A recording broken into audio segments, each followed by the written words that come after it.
ఓం శ్రీ గురుభ్యో నమః.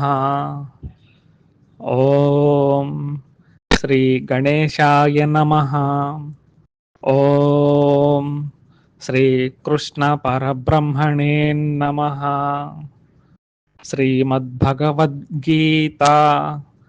అద ద్వాదశోऽధ్యాయః భక్తి యోగః. అర్జున ఉవాచ ఏవం సతతయుక్తాయే భక్తాస్త్వాం పర్యుపాసతే ఏ చాప్యక్షరమవ్యక్తం తేషాం కే యోగవిత్తమాః. శ్రీ గురుభ్యో నమః.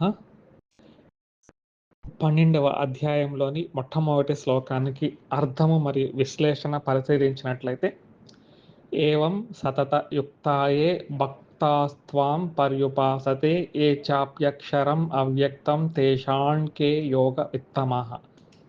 ఇందులో ప్రతి ఒక్క పదానికి కూడా అర్థాన్ని చక్కగా తెలుసుకోవాలి. అర్జున ఉవాచతో ప్రారంభమవుతూ ఉంటుంది ఈ అధ్యాయము. అర్జున ఉవాచ, అర్జునుల వారు అడుగుతూ ఉన్నారు ప్రశ్న. ఏవం, మొట్టమొదటిగా ఏవం సతత యుక్త. ఏవం అంటే అర్థం ఏమిటంటే పూర్వోక్త రీతిగా. పూర్వోక్తము ఏమొచ్చింది? ఏకాదశ అధ్యాయ యుక్త ప్రకారేణ అంటే 11వ అధ్యాయము అయినటువంటి విశ్వరూప సందర్శన యోగంలో వివరించబడ్డ ఈశ్వరుడు. 11వ అధ్యాయంలో ఏమి వివరించారంటే, భగవానుల వారు 55వ శ్లోకంలో మత్కర్మ కృన్మత్పరమో మద్భక్త సంగవర్జిత నిర్వైర సర్వభూతేషు యస్స మామేతి పాండవ అని చక్కగా చెప్పారనమాట. ఈ యొక్క శ్లోకాన్ని సూత్ర శ్లోకము లేదా 12వ అధ్యాయానికి బీజ శ్లోకము కూడా అని అంటారనమాట. ఎందుకు అంటే 12వ అధ్యాయంలో వచ్చే అన్ని శ్లోకాలు ఎక్కడుంటాయంటే ఈ యొక్క అధ్యాయంలో బీజ రూపంలో ఉంటాయన్నమాట. ఇందులోనే కర్మ గురించి చెప్పారు, ఇందులోనే ఉపాసన గురించి చెప్పారు, ఇందులోనే జ్ఞానం గురించి చెప్పారనమాట. ఉదాహరణగా మత్కర్మకృత్ అనుకోండి. మత్కర్మకృత్ అంటే, ఓ అర్జున, ముందు కర్మయోగివి నీవు అవడానికి ప్రయత్నం చెయ్యి అని చెప్పారనమాట. తర్వాత నువ్వు ఏ కర్మ చేసినా కూడా ఈశ్వరార్పణ బుద్ధితో చేయాలి అని చెప్పారు. మనము పూజలు చేస్తూ ఉంటాము. ఈ పూజలు చేసేటప్పుడు కూడా మనము కొన్ని మంత్రాలు చదువుతూ ఉంటాము. పరిశీలించినట్లయితే యద్యత్ కరోమి తత్తదఖిలం శంభో తవారాధనం అనేసి చెప్పుకుంటూ ఉంటాము. ప్రతి ఒక్కరికి గుర్తుంటుంది కదా. ఇంకా కాయేన వాచ మనసేంద్రియైర్వా బుద్ధ్యాత్మన వా ప్రకృతే స్వభావాత్ కరోమి యద్యత్ సకలం పరస్మై నారాయణ ఏతి సమర్పయామి. అంటే భగవంతుల వారు చెప్పినట్టే మనం చేస్తున్నాం కదా. మన కర్మలన్నీ కూడా మనం ఎలా చేస్తున్నాము, భగవంతుల వారు ఏ విధంగా అయితే చేశారో ఆ విధంగా చేస్తున్నాం అనమాట. అంటే ఈశ్వర అర్పణ బుద్ధితో చేస్తున్నాం. దీన్నే మత్కర్మ కృత్ అని చెప్తారనమాట. అంటే మద్భక్త, నా భక్తుడివి అవు అనేసి ఉపాసన యోగాన్ని కూడా భగవంతుల వారు చెప్పారనమాట. ఎలాగా? 9వ అధ్యాయం 22వ శ్లోకంలో చెప్పినట్టు, అనన్యా చింతయంతో మాం ఏ జన పర్యుపాసతే తేషాం నిత్యాభియుక్తానాం యోగక్షేమం వహామ్యహం అని భగవానులు వారు చెప్పారు కదా. అంటే భక్తుడు అవ్వు. అలాగే మత్పరమః అంటే తీవ్ర ముముక్షతత్వాన్ని నువ్వు తెచ్చుకో అంటే జ్ఞానం గురించి కూడా చెప్తున్నారు. కర్మ గురించి చెప్పారు, ఉపాసన గురించి చెప్పారు, జ్ఞానం గురించి కూడా చెప్తున్నారు అనమాట. ఇంకా సంగవర్జిత నిర్వైర సర్వభూతేషు యస్సమామేతి పాండవ అని చెప్పబడింది అనమాట. ఇవన్నీ కూడా మనకు 13వ శ్లోకం నుంచి భక్తి యోగంలో అద్వేష్ట సర్వభూతానాం అనేసి ఉంటుంది కదా, అక్కడి నుంచి కూడా వస్తాయన్నమాట. అంటే మనము 12వ అధ్యాయం మొత్తాన్ని కూడా శ్రీమద్ భగవద్గీత 11వ అధ్యాయము 55వ శ్లోకంలో సూత్రప్రాయంగా ఉంటుంది అనేసి గమనించాలన్నమాట. ఈ విషయాన్నే అర్జునుల వారు అడుగుతున్నారు. ఏమని? ఏవం. ఏవం అంటే అర్థం ఏంటంటే, ఇంతకు ముందు మనం 11వ అధ్యాయంలో మీరు చెప్పినట్టుగా అనేసి అడుగుతూ ఉన్నారనమాట భగవంతుల వారు. కాబట్టి ఏవం అనే దానికి ఇంత పెద్ద అర్థం వస్తుందన్నమాట. సతత యుక్త ఏ సతతం అంటే నిరంతరము, సతతం అంటే నిరంతరము, యుక్త అంటే భజన కానీ ధ్యానము కానీ ఏదో ఒక ప్రక్రియ. ఉపాసతే అనకుండా పర్యుపాసతే అంటున్నారు. ఉపాసన అంటే మామూలు ఉపాసన, పర్యుపాసన అంటే మిక్కిలి ఏకాగ్ర చిత్తముతో మిక్కిలి ఉపాసన చేస్తున్నారనమాట. ఎవరిని, ఇక్కడ ఎవరిని అని క్వశ్చన్ మార్క్ వేసుకుంటే మొట్టమొదటి పాదంలో ఏమడుగుతున్నారంటే త్వాం అనేసి అడుగుతున్నారు అర్జునుల వారు. త్వాం అనేది ఒక కీలకమైన పదం అనమాట. ఇది చాలా జాగ్రత్తగా గుర్తుపెట్టుకోవాలి.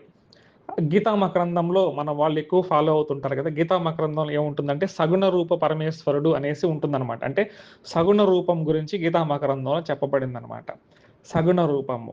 కానీ ఇక్కడ త్వాం అంటే ఏంటి, మనము ఆది శంకరాచార్యుల వారు చెప్పినట్లుగా మనము అర్థం చేసుకోవాలంటే చూడండి, యథా దర్శితం విశ్వరూపం పర్యుపాసతే ధ్యాయంతి, ఇది ఆది శంకరాచార్యుల వారు తమ భాష్యంలో రాసింది. త్వాం అంటే ఏంటంటే ఇంతకు ముందు అధ్యాయంలో దేని గురించి చెప్పారు భగవానుల వారు, విశ్వరూపం కదా, అంతా జరుగుతూ వచ్చింది 11వ అధ్యాయంలో. ఏవం అనే పదానికి అర్థం 11వ అధ్యాయంలో చెప్పిన విధంగా కదా. కాబట్టి ఇక్కడ త్వాం అంటే ఏం అర్థం చేసుకోవాలి, విశ్వరూప ఉపాసన. విశ్వరూప ఉపాసన కూడా మనము సగుణోపాసన సగుణోపాసనలో మనం 2 రకాలు చెప్పుకున్నాం కదా, ఏకరూప ఉపాసన అనేసి విశ్వరూప ఉపాసన అనేసి. ఇక్కడ ఈ శ్లోకంలో చెప్పబడింది ఏంటంటే విశ్వరూప ఉపాసన అని గుర్తుపెట్టుకోవాలన్నమాట. ఎందుకంటే ప్రతి ఒక్క మాట కూడా చాలా అర్థవంతమైనది. కాబట్టి ఈ రకంగా మనం మొదటి పాదానికి అర్థం చేసుకున్నట్లయితే అర్జున వాళ్ళు అడుగుతూ ఉన్నారు, ఓ కృష్ణ, ఓ భగవంతుడా, మీరు 11వ అధ్యాయము 55వ శ్లోకంలో చెప్పినట్టుగా విశ్వరూప సగుణ పరమేశ్వరుడైన నిన్ను కొంతమంది ఏం చేస్తూ ఉంటారంటే నిరంతరము భజన ధ్యానాదులతో సతతము యుక్తంగా చేస్తూ ఉంటారు. ఏం చేస్తూ ఉంటారు, ఉపాసన కాకుండా పర్యుపాసన చేస్తూ ఉంటారు అనమాట. వీరు ఒక రకమైన వారు. ఇంకొక రకం ఉన్నారు, ఎవరు, ఏచ అపి అక్షరం అవ్యక్తం. ఏచ అపి అక్షరం అవ్యక్తం.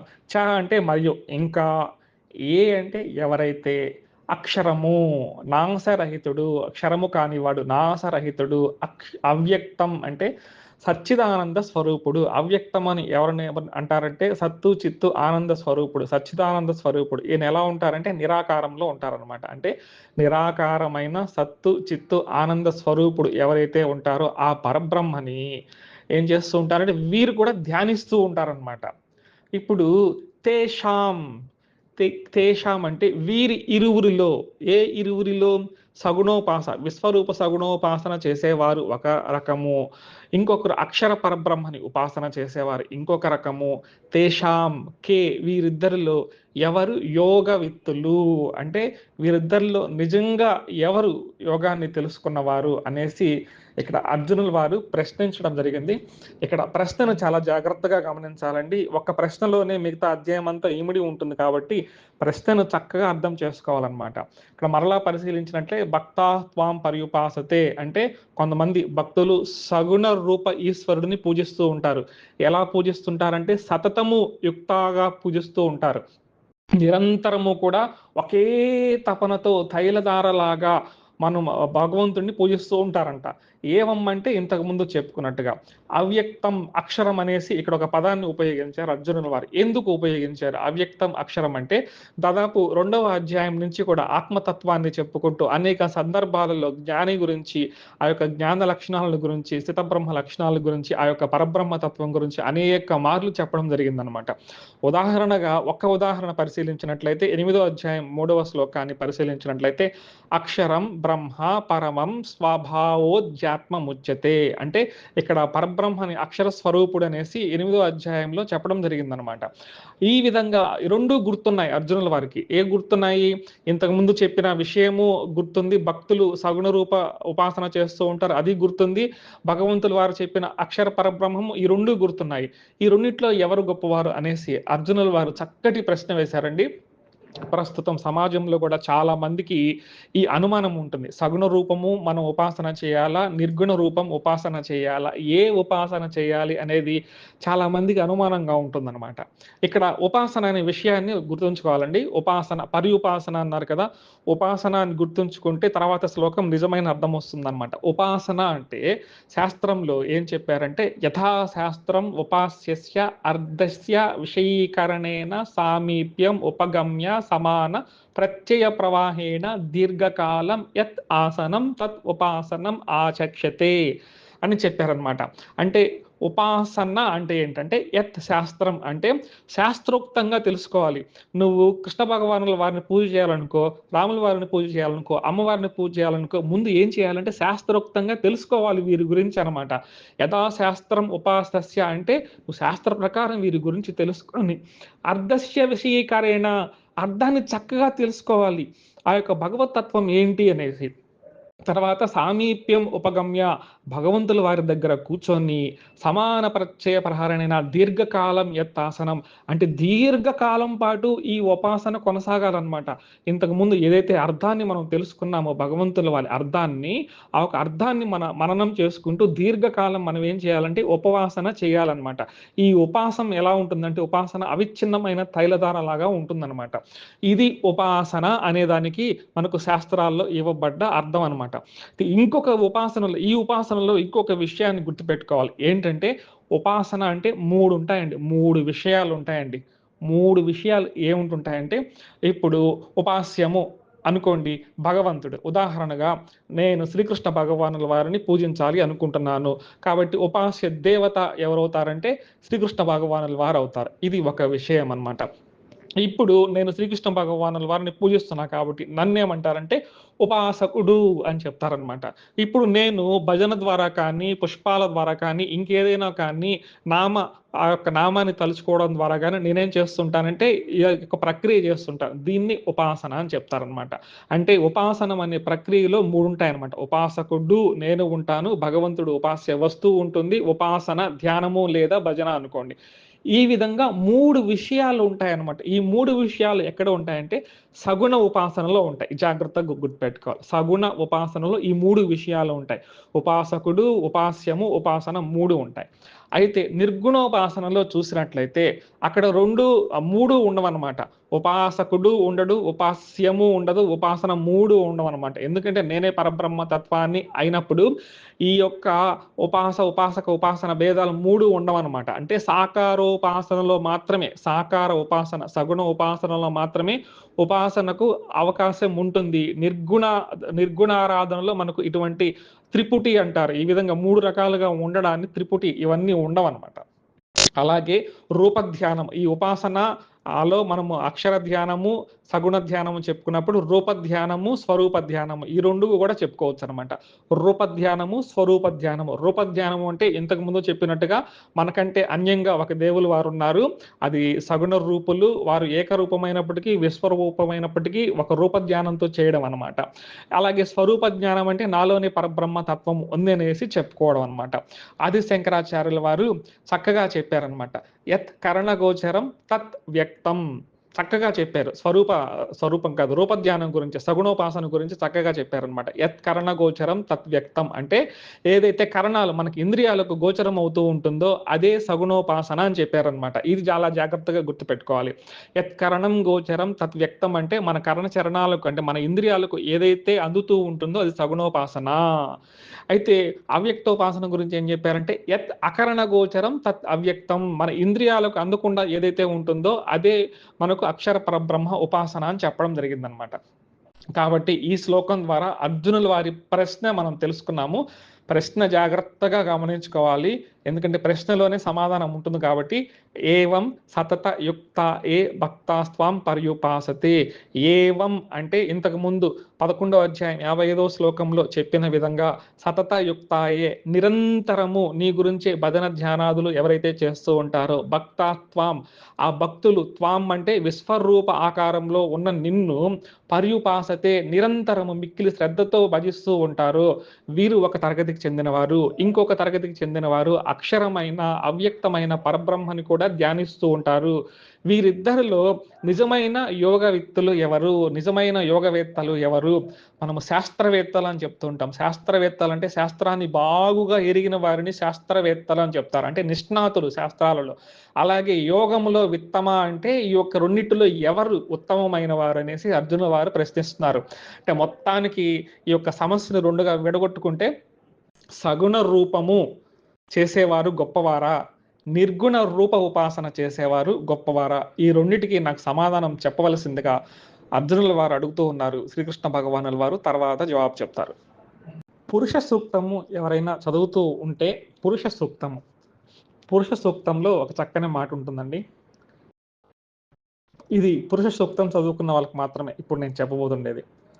సహస్ర శీర్ష పురుష సహస్రాక్ష సహస్రపాత్ సభూమిం విశ్వతో వృత్వా ఆర్జే తిష్ట దశాంగులం అనేసి ఒక శ్లోకం ఉంటుందన్నమాట మనకు పురుష సూక్తంలో. అంటే భగవంతుల వారి గురించి చెప్తూ, సహస్ర శీర్షాలు కలవాడు, సహస్ర అక్షములు సహస్ర కన్నులు కలవాడు, అనేక పాదాలు కలవాడు అనేసి చెప్తూ ఉంటుందన్నమాట పరబ్రహ్మ గురించి. తర్వాత శ్లోకం ముఖ్యమైన శ్లోకం అనమాట. ఏతావానస్య మహిమ అతోజాయశ్చ పూరుషః పాదోశ్చ విశ్వభూతాని త్రిపాదశ్యామృతం దివి. ఇది చాలా ముఖ్యం. పాదోశ్చ విశ్వభూతాని త్రిపాదశ్యామృతం దివి అంటే, ఇప్పుడు పరబ్రహ్మ ఎవరైతే ఉన్నారో, సత్తు చిత్తు ఆనంద స్వరూపుడైన పరబ్రహ్మ ఎవరైతే ఉన్నారో, ఈ పరబ్రహ్మని ఒక 4 భాగములుగా విభజించుకున్నాం అనుకుంటే, ఊహాజనితంగా, నిజంగా మనము కొలతలు పెట్టి విభజించడం అనేది కుదరదు, ఊహాజనితంగా విభజించుకున్నాం అనుకుంటే, ఇందులో 1/4 వంతు అంటే మొత్తం 4 ముక్కలుగా చేసామనుకుంటే, ఇందులో ఒక ముక్కను తీస్తే ఏమవుతుంది, పావు భాగం వస్తుందన్నమాట. ఈ పావు భాగం ఏమవుతుందంటే విశ్వరూపం కానీ, విరాట్ పురుషుడు కానీ, సృష్టి అంతా కూడా ఈ మాయ ద్వారా వచ్చిన సమస్త సృష్టి 14 లోకాలు మీరు ఏదైనా కానివ్వండి, అన్నీ కూడా ఎక్కడ ఉంటాయంటే 1/4లో ఉంటాయి. అంటే 1/4 వంతులో ఉంటాయన్నమాట. ఈ మిగతా 3/4 వంతులు ఎవరు ఉంటారంటే పరబ్రహ్మ స్వరూపము ఉంటుంది అనమాట. ఇది మనకి ఎక్కడ కనిపిస్తుందంటే మనకు పురుష సూక్తంలో కనిపిస్తుంది.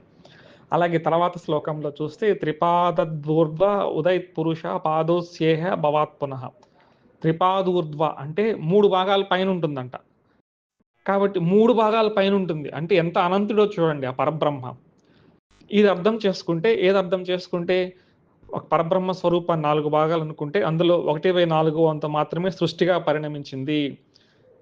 మిగతా 3 భాగాలు అలాగే ఉంటుంది పరబ్రహ్మ స్వరూపం. ఇది చక్కగా అర్థం చేసుకుంటే, పురుష సూక్తాన్ని ఎవరైతే నిజంగా అర్థం చేసుకుంటారో, ఇప్పుడు అర్జునుల వారు అడిగిన ప్రశ్నకి సమాధానం తెలుసుకోగలుగుతారనమాట. ఏంటంటే, సగుణ ఉపాసన ఏంటంటే, ఈ పరబ్రహ్మ గారు 3/4 వంతు ఉంది కదా, అది కాదు.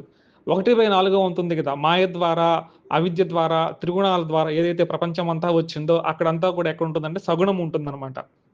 కాబట్టి 1/4 వంతు ఉపాసన ఎవరైతే సగుణ ఉపాసన చేస్తున్నారో వీరు ఒక రకము అనేసి, అలాగే మిగతా 3/4 వంతు ఇది అవ్యక్తము, అక్షరము, సత్తు చిత్తు ఆనందం అని చెప్తారనమాట. చూడు ఎంత అనంతమో. సగుణము 1/4 ఉంటే అవ్యక్తము 3/4 ఉంటుంది ఉజ్జాయింపుగా అనమాట. వీరు ఉంటారనమాట. అయితే 1/4 వంతు ఎవరైతే ఉంటారో వారి పరిస్థితి ఏంటంటే రాబోయే శ్లోకాల్లో తెలుసుకుంటారనమాట. మనం చేరుకోవాల్సిన చివరి స్థితి 3/4 వంతు పరబ్రహ్మ స్వరూపం ఏదైతే ఉంటుందో అక్కడికి చేరుకోవాలన్నమాట. ఇంతకుముందు మనం చెప్పుకున్నట్టుగా 1వ స్థాయి, 2వ స్థాయి, 3వ స్థాయి, 4వ స్థాయి, 5వ స్థాయి ఉంటుంది కదా. ఈ విధంగా స్థాయిలు పెంచుకుంటూ ఎక్కడికి పోవాలనుకుంటే మనము 3/4 వంతుకు చేరుకోవాలన్నమాట. ఇప్పుడు అర్జునుడు వాళ్ళ ప్రశ్న, 1/4 వంతు సగుణోపాసన చేసేవారు ఉత్తములా, లేదా 3/4 వంతు అవ్యక్త అక్షర పరబ్రహ్మను గురించి ధ్యానం చేసేవాళ్ళు గొప్పవారా? వీరిద్దరిలో ఎవరు గొప్పవారు, నిజంగా ఎవరు యోగాన్ని తెలుసుకున్నవారు అనేసి అర్జునుల వారు అడుగుతున్నట్టుగా మనం పురుష సూక్తం ప్రకారం చెప్పుకోవచ్చు అనమాట.